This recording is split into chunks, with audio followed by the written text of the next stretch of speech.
Hello friends, हमारा chapter चल रहा था deduction and collection of tax at source, जिसमें मैंने आपको मीनिंग करा दिया था। Payment subject to deduction of tax at source करा दिया था। तो आपको पता होगा कि टीडीएस किसे कहते हैं। अगर आपने प्रीवियस वीडियोस नहीं देखी हैं तो प्लीज़ उन्हें देख लीजिए।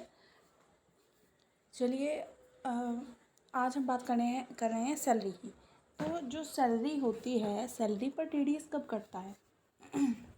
पहली बात तो ये आती है कि सैलरी कब किस व्यक्ति को मिलती है। जब भी एम्प्लॉयर को अपनी सर्विसेज प्रोवाइड करता है, ठीक है, और एम्प्लॉय को उसकी सर्विसेज के बदले में मॉनेटरी टर्म में जो भी देता है वो इनकम कहलाती है, ठीक है। और अगर जो एम्प्लॉय है उसकी सैलरी जो एग्जेम्प्टेड टैक्स है उससे ज़्यादा बन रही है, एग्जेम्प्टेड लिमिट से ज़्यादा बन रही है, तो ये एम्प्लॉयर की ड्यूटी होती है कि वो उस पर टीडीएस काट कर ही उसको पैसा दे, और वो जो टीडीएस उसने काटा है उसको सरकारी खजाने में जमा कराए। तो टैक्स कैसे काटा जाता है? जब भी किसी पर्सन की ग्रॉस टोटल इनकम निकाली जाती है, ग्रॉस टोटल इनकम में से एटीसी से एटीयू की डिडक्शन घटाने के बाद जो भी हमारी टोटल इनकम आएगी उस पर हम टीडीएस निकालेंगे। तो यहाँ पर कुछ डिडक्शंस की बात की गई है। डिडक्शन ये कह रहे हैं कि डिडक्शन मिलती है अंडर सेक्शन 80C के अंडर। हमारी जो डिडक्शन मिलती है जब भी हम कोई लाइफ इंश्योरेंस या प्रोविडेंट फंड में पैसा जमा करते हैं तो 1.5 लाख रुपए तक की डिडक्शन मिलती है, ठीक है। डिडक्शन मिलती है 80CCC LIC और अदर इंश्योरेंस अप्रूव्ड के जो अप्रूव्ड गवर्नमेंट पेंशन स्कीम होती है उसके तहत जब भी हम पैसा जमा कराते हैं तो भी हमें 1.5 लाख रुपए की डिडक्शन मिलती है, ठीक है। उसके बाद थर्ड डिडक्शन हमें दे रखी है 80CCD के अंडर कि जब भी हम जो भी गवर्नमेंट से अप्लाइड है स्कीम उसके अंडर पैसा जमा करते हैं तो हमें 50,000 रुपये की डिडक्शन मिलती है, ठीक है। उसके बाद जो हमारी डिडक्शन है 80D की डिडक्शन है। 80D की डिडक्शन हमें जब मिलती है जब हम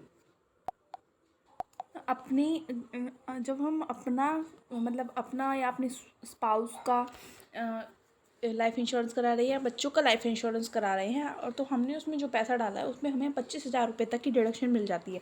और जो हमारे डिपेंडेंट माता पिता हैं अगर हम उनकी भी LIC करवा देते हैं तो भी हमें 25,000 रुपये की एक्स्ट्रा डिडक्शन मिलती है। और यदि जो हमारे सीनियर सिटीजन होते हैं अगर उनका कराया गया है तो 25,000 की बजाय 50,000 रुपये की हमें डिडक्शन दी जाएगी, ठीक है।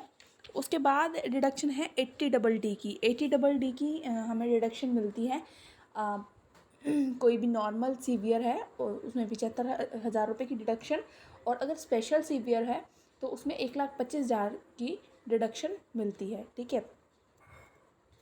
और फिर है डिडक्शन है 80DD की। आप मोटी मोटी सी लर्न कर लीजिएगा जो भी याद हो।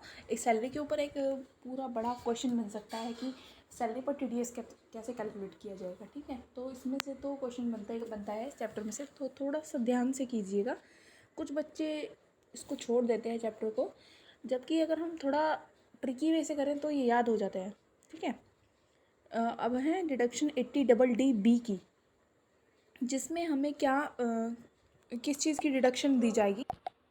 80DD की डिडक्शन हमें तब मिलती है जब हम खुद के ट्रीटमेंट पर या हमारे कोई डिपेंडेंट है हम पर, उसके ट्रीटमेंट पर अगर हम पैसा खर्च करते हैं तो 40,000 रुपये या फिर हमने जो एक्चुअल अमाउंट खर्च किया है वो, तो जो भी कम होगा विच एवर इज़ लेस वो डिडक्टेबल होगा, उसकी हमें डिडक्शन मिल जाएगी, ठीक है। और अगर हमने किसी सीनियर सिटीज़न के ऊपर जो हम पर डिपेंडेंट था उस पर खर्चा किया तो 1,00,000 रुपये या फिर जो एक्चुअल अमाउंट हमने खर्च किया उनमें से दोनों से भी जो भी कम है विच एवर इज़ लेस उसकी डिडक्शन हमें मिल जाएगी, ठीक है। उसके बाद डिडक्शन आ रही है 80E की। 80E की डिडक्शन है कि अगर हमने कोई हायर एजुकेशन के लिए लोन लिया है किसी भी ऑथराइज्ड चैरिटेबल ट्रस्ट से, तो उस पर जो भी लोन पर जो भी इंटरेस्ट होगा उस जो इंटरेस्ट बनता है उसकी डिडक्शन हमें मिल जाती है इसके अंडर, ठीक है।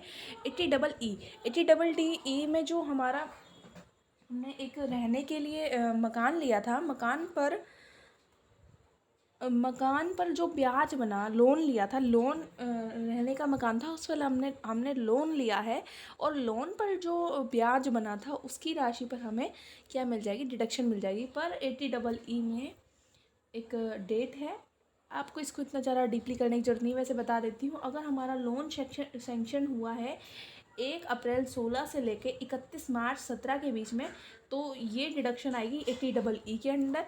और अगर हमारा लोन सैंक्शन हुआ है 1 अप्रैल 2019 से 31 मार्च 21 के बीच में, तो हमें 1,50,000 रुपये की डिडक्शन मिल जाएगी सेम चीज़ के लिए, कि हमने अगर रहने के मकान के लिए लोन लिया है, लोन पर जो इंटरेस्ट है वो, अगर हमने लोन सैंक्शन कराया है 1 अप्रैल 2019 से 31 मार्च 2021 के बीच में, तो हमें 1,50,000 रुपये की डिडक्शन मिल जाएगी। बल्कि अगर हमारा लोन अगर 1 अप्रैल 16 से 17 के बीच में सैंक्शन हुआ है, तो हमें केवल 50,000 रुपये की डिडक्शन मिलेगी, ठीक है।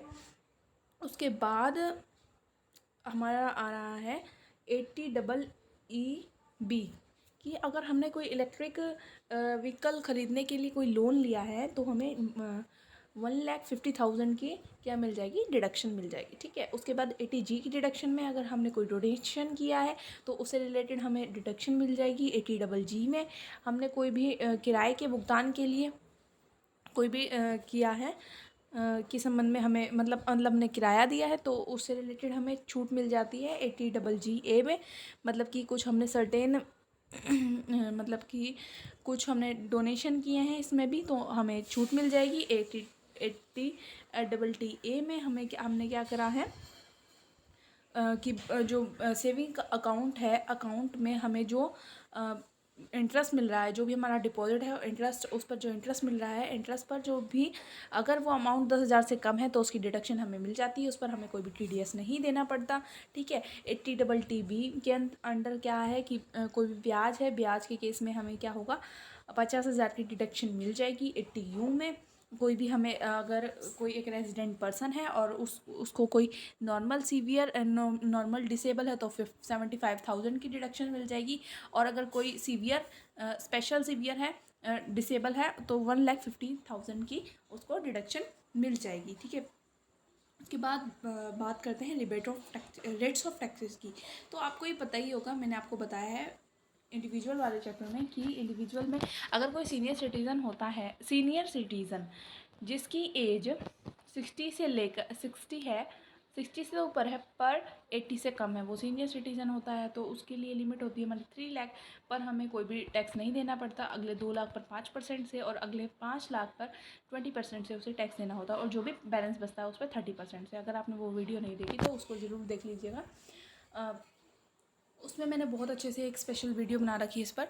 और अगर जो इंडिविजुअल सुपर सिटीज़न पर्सन होता है जिनकी एज 80 ईयर से ऊपर होती है, तो उनको 5 लाख रुपए तक की इनकम पर कोई भी टैक्स नहीं देना पड़ता, और अगले 5 लाख पर जो है वो 20% से टैक्स देना होता है, और बैलेंस पर आपको 30% टैक्स देना होता है। और जो अदर नॉर्मल सिटीज़न होते हैं, यानी कि जो 60 साल से कम के होते हैं, और उन्हें क्या करना होता है, पहले 2.5 लाख पर उन्हें कोई टैक्स नहीं देना पड़ता, अगले 2.5 लाख पर उन्हें 5% से टैक्स देना होता है, और ये नेक्स्ट जो 5 लाख है उस पर 20% से, और नेक्स्ट जो बैलेंस बचेगा उस पर उन्हें 30% से टैक्स देना होता है। ये हमारा था, बात थी ये ओल्ड रेजिमे की बात कर रहा है ये, ठीक है। अब कि हमारे पास 2 स्लैब होते हैं टैक्स, ठीक है, टैक्स देने के। एक ओल्ड रेजिमे होता है, ओल्ड टैक्स रेजिमे होता है, एक न्यू टैक्स रेजिमे होता है। न्यू टैक्स रेजिमे में क्या होता है, हमें कोई भी डिडक्शन नहीं दी जाती, ठीक है।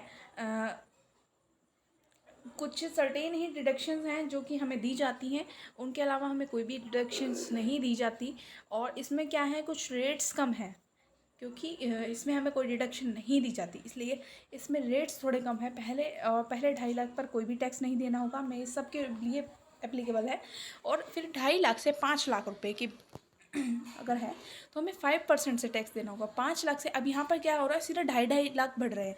2.5 लाख, पहला 2.5 लाख नील, फिर 2.5 लाख से 5 लाख, 2.5 लाख बढ़ा है यहाँ पे, 2.5 लाख से 5 लाख में 2.5 लाख बढ़ा 5% से, ठीक है। फिर 5 लाख से 7.5 लाख, यहाँ पे भी 2.5 लाख बढ़ा तब 10%। फिर 7.5 लाख से 10 लाख, यहाँ पे भी 2.5% यानी 15%, यहाँ पे 5% बढ़ेगा, और यहाँ पर क्या होगा, आपका 2.5 लाख पड़ेगा।